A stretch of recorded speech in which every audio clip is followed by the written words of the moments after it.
الحمد لوليه والصلاة والسلام على نبيه أما بعد أعوذ بالله من الشيطان الرجيم بسم الله الرحمن الرحيم قال الله تبارك وتعالى في القرآن العظيم اقرأ باسم ربك الذي خلق الإنسان من علق اقرأ وربك الأكرم صدق الله العظيم۔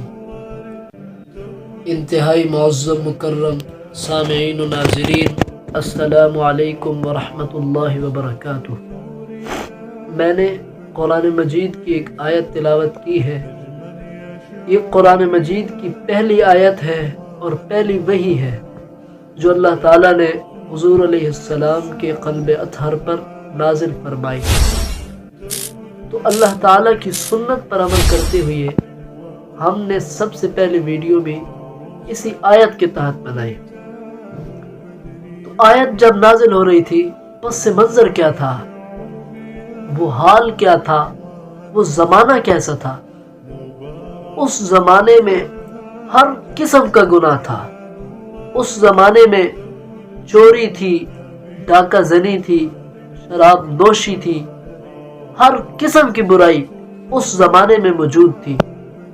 جب یہ آیت نازل ہوئی، اتنے بڑے بڑے گناہوں کا ارتکاب ہو رہا تھا، تو اللہ تعالیٰ نے ان گناہوں کی پکڑ پر، ان گناہوں کے عقاب کے لیے کوئی آیت نازل نہیں کی، کوئی دین کا حکم نازل نہیں کیا، کوئی شریعت کی بات نہیں کی، کوئی اسلام کا حکم جاری نہیں کیا، بلکہ علم سیکھنے سکھانے کی بات کی، علم پڑھنے پڑھانے کی بات کی۔ یہ کیوں؟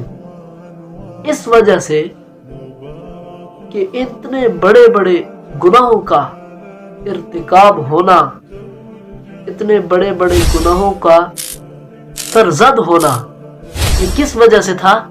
لا علمی کی وجہ سے، کہ علم نہیں ہے، لوگ جانتے نہیں ہیں۔ اگر لوگوں کے پاس علم ہوتا تو کم از کم وہ اتنے بڑے گناہوں کا ارتکاب نہ کر پاتے۔ تو اللہ تعالیٰ نے علم کو موضوع بنا کر اس پر آیت نازل کی کہ اے میرے پیغمبر، سب سے پہلے آپ سیکھیے، پھر لوگوں کو سکھائیے۔ تو آج کے زمانے کا مسئلہ بھی یہی ہے کہ لوگ بول رہے ہیں، ہاتھ چلا رہے ہیں، لوگ طرح طرح کے لیکچرز دے رہے ہیں، تقریریں کر رہے ہیں، لیکن علم نہیں ہے۔ اگر یہی چیز علم کے ساتھ ہو، اگر اسی چیز کے ساتھ علم کو منسلک کیا جائے، پھر اس کا اثر دیکھیے گا۔ تو علم کو سیکھ کر جس کام کو کریں گے اور جس میدان میں اتریں گے، اس میدان کے شاہ سوار بن جائیں گے۔ علم کے بغیر کچھ نہیں ہے۔ جہالت کا علاج ہی علم ہے اور جہالت کی ضد ہی علم ہے۔ اس لیے اللہ تعالیٰ نے اس دور میں، جس دور کو کیا کہا جاتا تھا؟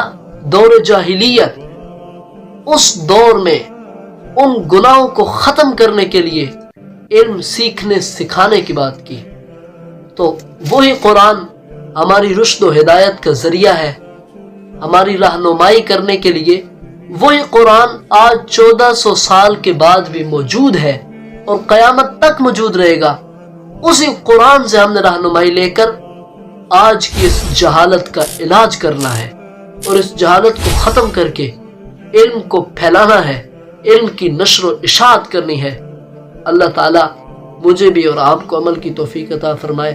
وما توفیقی الا باللہ، والسلام علیکم ورحمۃ اللہ وبرکاتہ۔